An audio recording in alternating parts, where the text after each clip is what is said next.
this is a very, very important case study of how wokeism can take over an institution and actually destroy the academic character of that institution. And this will allow some of that to be understood.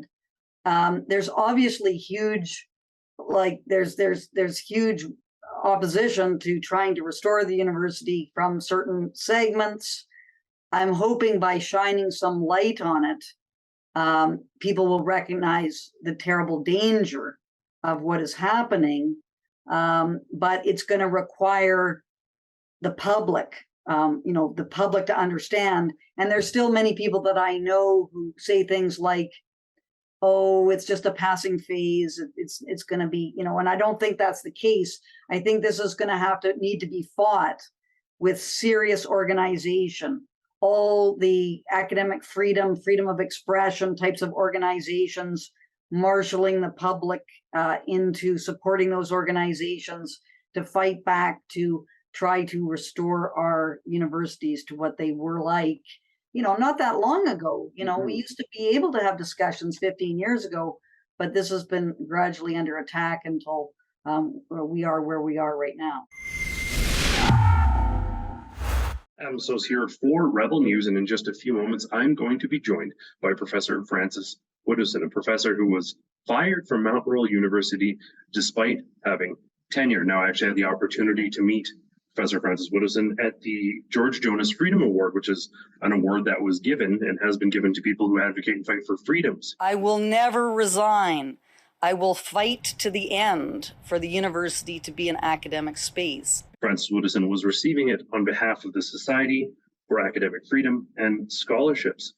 She's also known for some of her sort of cutting through the rose-colored glasses journalism and academic work, particularly this book that has garnered a lot of attention, Disrobing the Aboriginal Industry. So she's a very well-renowned and sometimes infamous professor. Francis, thanks so much for joining us. Really appreciate it. Thank you very much, Adam. And I should mention that the book, Disrobing the Aboriginal Industry, was co-authored with Albert Howard, who's also a major figure in much of this research. Certainly. So I guess first off, for folks out there who've maybe just seen the headline or just seen a petition against or for you, whatever it may be, if you could just let folks know sort of your education, your experience, your background before we get into some of the conversation around your termination. Yes. So I started off studying indigenous policy in the government of the Northwest Territories, where Albert Howard and I critiqued the traditional knowledge policy. I got a PhD from York University after that, under Leo Panich, who is a famous socialist in Canada. I myself would call myself a historical materialist, and I'm sort of been toying lately with calling myself a Orwellian socialist, because I am such an admirer of the works of George Orwell, who was a socialist. And then I worked at Mount Royal University from 2008 to 2021, teaching courses in policy studies and political science. And I was originally just examining policies on indigenous, non-indigenous relations, but more recently with what's happened with respect to the intrusion of Wokism, also known as reified postmodernism, which is identity politics, which has become totalitarian. I've started to look at all sorts of other of these, what's called advocacy studies programs. So this is queer studies, Black studies, women's studies, anything which has an activist dynamic, which I see as a threat to academic freedom, freedom of expression, and the university as an intellectual space generally. So that's generally what I've been up to for the last 25 years. So clearly a very sort of esteemed scholar with a lot of experience.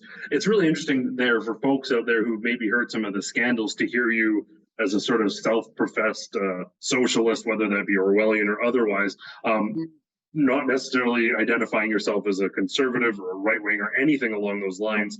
So that for many people may come across as surprising, particular people who jump to an emotional response and didn't necessarily address that. But to have someone from the sort of socialist perspective be so focused on these sort of often considered socialist or progressive elements within society, I think it is a curious position for lots of people. We are going to talk about, we're going to do another interview and folks can catch up as well about indigenous issues. So we're going to delve into that at length for a separate interview, but let's just focus on the sort of academic setting now. Do you think that there is sort of a contradiction there, whether for yourself or just at large in society? No, I think there's a huge misunderstanding which is happening, which is people think that the current attempts to oppose free speech and go after the academic character of universities, that this is somehow some kind of left-wing type of movement, when in fact it's what's called postmodernism, which was actually an attack on historical materialism in the 1960s. It's a relativist type of position which attacks the foundations of the Enlightenment, which is reason, science, evidence, logic, all the things that we need, all the intellectual tools that we need to figure things out. And what has happened is that all the discussions that were happening in the 1960s about the economic circumstances of society have been completely derailed. And we're now, getting into all these kinds of identity types of claims, which are completely subjective and actually opposed to the class politics, which was at the fundamental, at the root of left-wing politics, which existed in the 1960s. So what we've seen is a diversion from a discussion about class politics, sort of redistribution questions about economic factors, to all these kinds of subjective identity claims, many of which are very hostile to any kind of humanistic type of understanding of the future. Okay. You're choosing between things to be afraid of. In fact, you're always doing that in life. And I've known for a long time that if I was going to pick what to be afraid of, I was going to be afraid of not speaking rather than speaking. And I think, people have commented and did today too on my bravery, and that isn't really how I see it. I see that I'm taking the path of least resistance, and that's how frightened I am of the alternative. And it's real.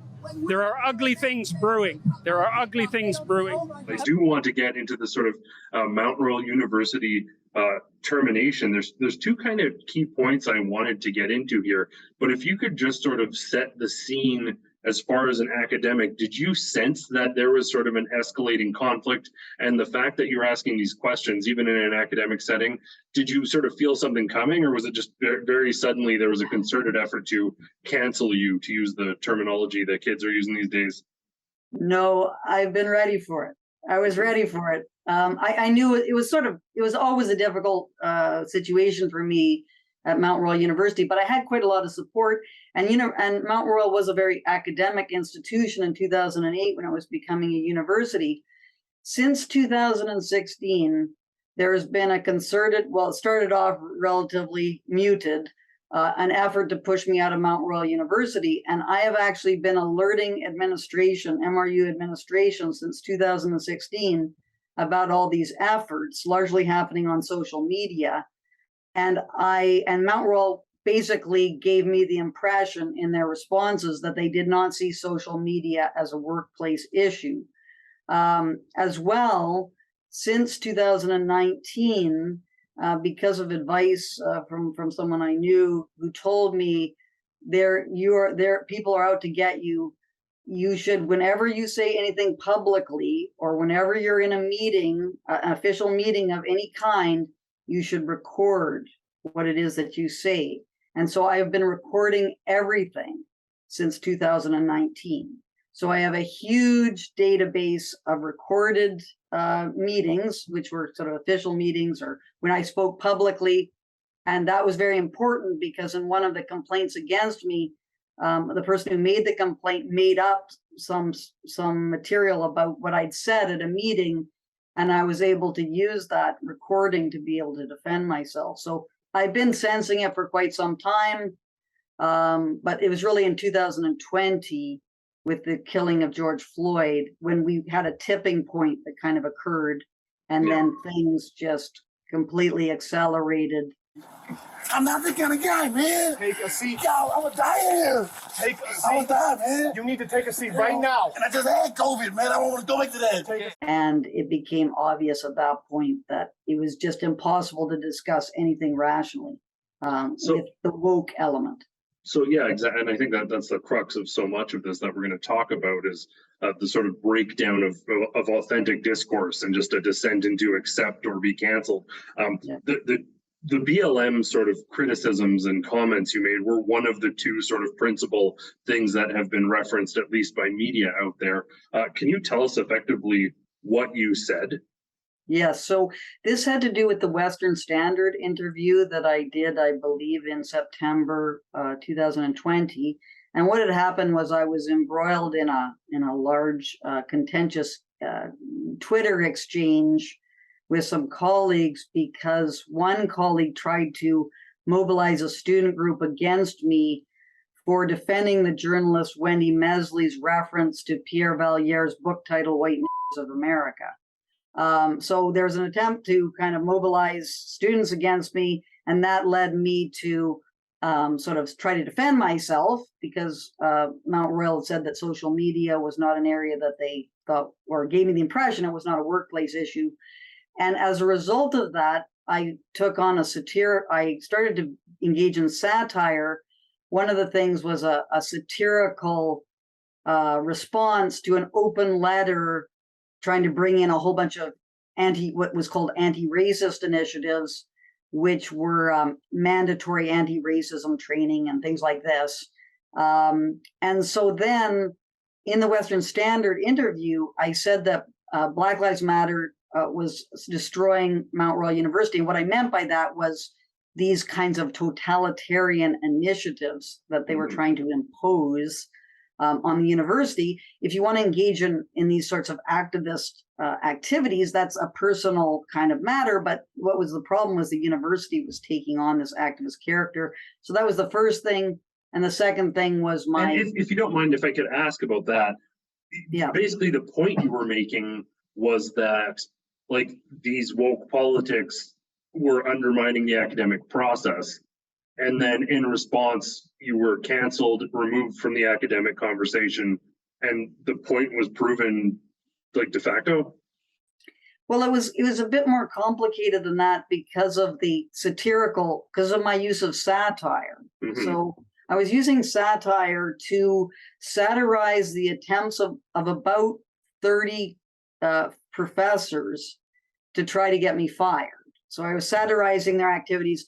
I was just using their words. So, for example, they would call me an epistemic terrorist. And I would use a satirical character, Francis McGrath, modeled on Andrew Doyle's character, Titania McGrath, to congratulate them enthusiastically on their attempts to get me fired. And I thought at the time, since Mount Royal didn't see social media as a workplace issue, and because I was just using the words of the people who were trying to get me fired, and them trying to get me fired was the real issue here, not me satirizing. So this all got spun into harassment, various kinds of allegations of harassment. So that's really the key issue now that is going to be determined through arbitration, is whether my use of satire in an attempt to defend myself against a mob that was trying to get me fired, whether that constitutes harassment or not. And I think it's absolutely absurd, the kinds of claims that are being made. And it's really the people who are trying to get me fired who were creating a poisonous work environment for me for about, I guess, 4 years at Mount Royal, who actually were the ones engaged in harassment. Yeah. But because of woke kinds of assumptions and the way wokism kinds of unfolds, it doesn't look at things from a perspective of fairness and who's actually trying to target whom. Yeah. It's all about your position on this intersectional hierarchy of oppression. And what basically happens is that if you are an academic who is indigenous and you don't like what someone else is saying, you accuse that person of harassment, Yeah. and that will be taken seriously by administrators, because administrators are very much on board, or at least are using this kind of woke logic to maintain their authoritarian grip over academic institutions. And it seems so bizarre. Like, I'm having deja vu here. This feels like Swift's A Modest Proposal, where he was criticizing an abusive class by suggesting, well, we should eat the poor. And then very sort of myopic academics were like, he's a monster. He's accusing, he's suggesting we eat the poor. No, he was criticizing the abusers. So anyways, it seems like these professorial academics might understand that, but I guess not. Now, the next sort of comment that embroiled you in some controversy was in relation to residential schools. Is that right? That's correct, yes. So in the Western Standard, and this is my area of research, this is what I find to be so annoying, as you know, I was arguing, and this is part of a research group that I'm involved in with the residential schools. So I'm developing all sorts of ideas based upon research that's being undertaken by very, very knowledgeable people about the residential schools. And although I personally understand that the residential schools had serious problems, largely due to being controlled by the churches, and also they were underfunded, and the government was often neglectful because it was listening to other interests. But still, in many cases, there was not any other educational types of institutions available for Indigenous children. And as well, the other thing which is not very well known is there were huge child welfare problems in various Indigenous communities due to the breakdown of society in those communities. So often children were taken out of those communities and put in residential schools because of the terrible kind of environments that existed in their home life and so on. And so then people, obviously there were serious consequences to that, and many have criticized taking Indigenous children away from their families, which definitely, if we were doing it all over again, that would have to be something that would have to be considered. But you know, up until about 30 or 40 years ago, no one was disputing the educational benefit that was brought by the residential schools. Now the educational benefits are actually being denied, and anyone who brings up this situation is accused by academics like Sean Carlton from the University of Manitoba of being a residential school denialist, which is an attempt to equate people who recognize the educational benefits with a Holocaust denier. And there's these kinds of comparisons that are going on between the residential schools and Auschwitz and all these kinds of really not very accurate types of comparisons that are happening. There's so much to talk about there. We're going to have an entire conversation and another interview about residential schools, mass graves, and some of the sort of rhetoric that's preventing actual progress on those issues. But to me, basically the quote that's often cited is that residential schools, and maybe I'm paraphrasing, but residential schools gave access to education to children who normally would not have received it. Now, that may seem in our current context and in an anachronistic context like very jarring. But that doesn't seem like a qualitative statement. It doesn't seem like you're saying residential schools were good. It seems like a fairly self-evident, like there were no other schools. They wouldn't have gone to school if those schools didn't exist. That doesn't seem like something too controversial, if not for the fact that academia has shifted so far away from observing and commenting on facts. For folks out there who've never been within the sort of academic circles, academics, whether it's astrophysics or social teaching, whatever it may be, they propose very jarring things. In fact, right now we can look at some of the sort of extreme proposals on like minor attracted person. You may have noticed that I'm using the term minor attracted persons, sometimes abbreviated to MAPS, instead of the more commonly used term pedophile. And I'm doing this because the term pedophile has moved from being a diagnostic label to being a judgmental, hurtful insult that we hurl at people in order to harm them or slander them.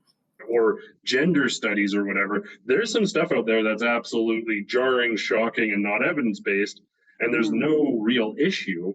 But you seem to say, hey, like the woke BLM rhetoric that's going on is undermining academia, and well, these kids wouldn't have gone to school at all. Though, by comparison, those seem like fairly moderate sentiments. Why do you feel that you were sort of ousted and targeted? Well, I think that I touched upon some third rail types of issues. And that's the thing about the university. Even the, what appears to be the defense of pedophilia that's happening in some quarters, those are arguments that need to be examined in an academic setting. So what we're seeing now is there's a group, and this is what's often referred to as woke. Michael Rechtenwald, James Lindsay, Helen Pluckrose will call it as reified postmodernism, which is that the identities of groups, of members of groups who are perceived to be oppressed, their identities must be made real. So you must accept whatever kind of claim that's being made if you are going to empower that group and allow them to overcome oppression. But that is a very toxic kind of position to take in the academic realm, because we can't have, like, there's no predetermined answers in the academic realm. What you have to do is that you have to pursue the truth and follow the evidence wherever it leads. And what we're seeing now more and more is that it doesn't really matter what the evidence is. What you've got to do is you've got to come up with the right answer, and then you're going to select the evidence to suit whatever that answer is. And that's kind of what's happening with a number of issues. The indigenous kind of claims that are made is one. The genocide survivor identity has to be accepted. But trans activism is another, sort of very third rail type of area where you have to accept that someone can change sex, which is impossible. For these girls that are competing, knowing when they go into a competition that they're going to lose because one person they're competing against has a decided physical advantage. It's a whole ball of wrong. But if you criticize this, somehow you're anti-trans somehow. Of course not. It's just a matter of asking for a level, competitive playing field. And I don't see why that's controversial in any way. You have to accept that and say that someone who was born male who now believes that they're a woman is a woman, and no questioning can happen. And it doesn't matter what the evidence is, or that you might have a point of view which you think challenges these perspectives. If you try to argue that point based upon the evidence that you have, you will be pushed out of the university. That's what's going to happen. And that's what happened to me. And my case is very, very strong. And I really wasn't doing anything except for defending myself from people who were trying to get me fired. That was the kind of unorthodox satirical stuff that I was doing. None of it involved anything on campus. Like, it was not anything that was said in the classroom, anything that was said in meetings or to people when I was, it was all social media, satirical activity, trying to defend myself from people trying to get me fired.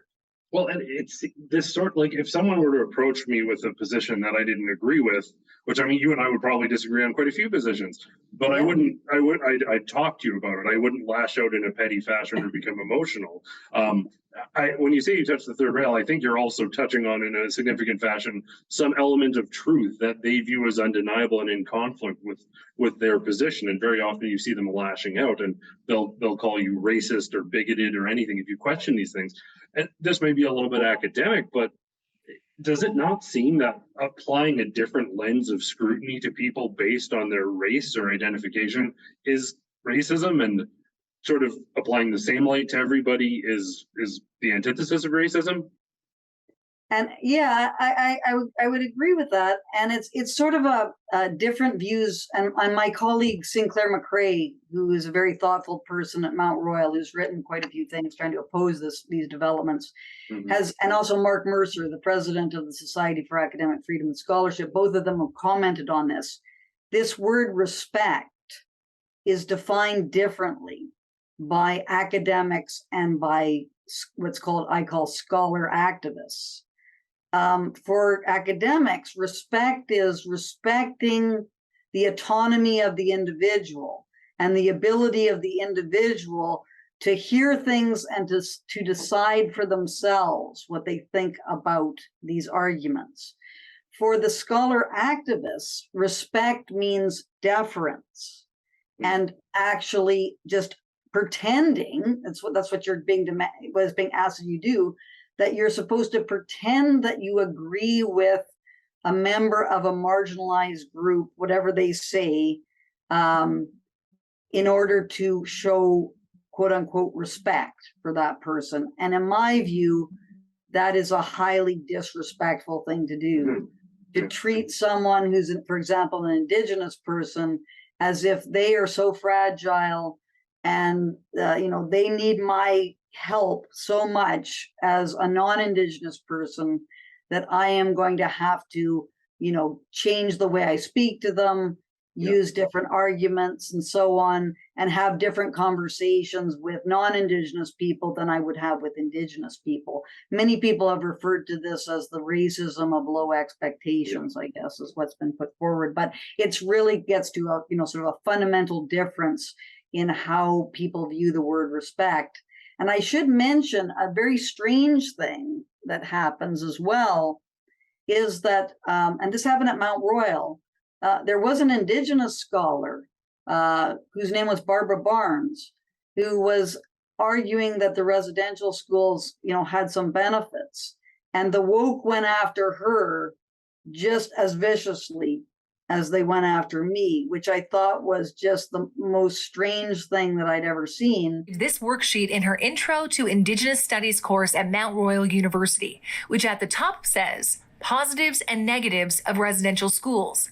So she asked her professor, Barbara Barnes, for clarification. Because you would think that they would listen to this indigenous scholar who had a viewpoint, part of her lived experience, that they would, at least entertain what it is that she had to say, but they actually tried to mobilize a student against this professor. And unfortunately, I don't know what exactly happened in that case, but this professor was a contract faculty member, so was under serious kind of threat from this kind of action that was taken against her. Well, bigotry of low expectation is the term that was coming to my mind as well. Yes. And there's a certain religious element to that. And it's incredibly interesting because you look at someone from that community sharing their perspective, sort of an authentic witness within the academic community, but I guess they even crucified Christ. So if you don't align with the ideology, it doesn't matter who you are or what your story is. Culture is downstream of academics, or at least interacts with academia. Excuse me, sorry. And that, because we lots of the sort of radical progressive stuff we're seeing now it started in academics like 20 years ago, and now it's pretty much mainstream. Are things getting worse? Is there a sort of concerted effort to respond? And can things get back to sort of sensible academic capacity to question, engage in ideas, discourse? Where do you think the academic world is headed? I think things are in a terrible state. I'm battling it out on the front lines to try to restore the university to become an academic space once more, to allow that to prevail. That's why my case is so important, and that's why I'm fighting so hard for the arbitration of my case to be public, so that everyone can see what has been happening since 2016 at Mount Royal University. This is a very, very important case study of how Wokism can take over an institution and actually destroy the academic character of that institution. And this will allow some of that to be understood. There's obviously huge, there's huge opposition to trying to restore the university from certain segments. I'm hoping by shining some light on it, people will recognize the terrible danger of what is happening. But it's going to require the public, the public to understand. And there's still many people that I know who say things like, oh, it's just a passing phase. It's going to be, and I don't think that's the case. I think this is going to need to be fought with serious organization all the academic freedom, freedom of expression types of organizations, marshaling the public into supporting those organizations to fight back, to try to restore our universities to what they were like, not that long ago. We used to be able to have discussions 15 years ago, but this has been gradually under attack until we are where we are right now. Well, I want to thank you so much for taking this time to share this sort of important story. I know there were some events unfolding, so it's a little past the sort of origin of all this and the headlines, but there's certainly a great deal coming up. Hopefully, as you mentioned, this arbitration will be public. We're definitely going to stay in touch with you and keep people apprised of this situation, because it is very much sort of fundamental to sort of establishing some semblance of traditional academic freedom where ideas can indeed freely be discussed. And in that sort of competitive environment, the best ideas can emerge. If you're canceling and opposing any contradictory viewpoints, what you end up with is propaganda, not academics, not research. So I thank you for taking this important stand. Keep us apprised of this story as it develops. Let us know when all those dates are coming up. We're going to get that information out to people. Once again, thanks so much for taking this time to speak with me, and for everyone at home, I want to thank you so much for tuning in. For Rebel News, I'm Adam Soos. I want to let you know that our Expose the Reset docu-series has been casting light on the invasive efforts of the World Economic Forum on initiatives just like this. I urge you to watch the 2 episodes that are available right now at exposethereset.com, and to keep an eye on our website, because an upcoming episode that will be out very soon is going to be exposing digital ID for what it really is.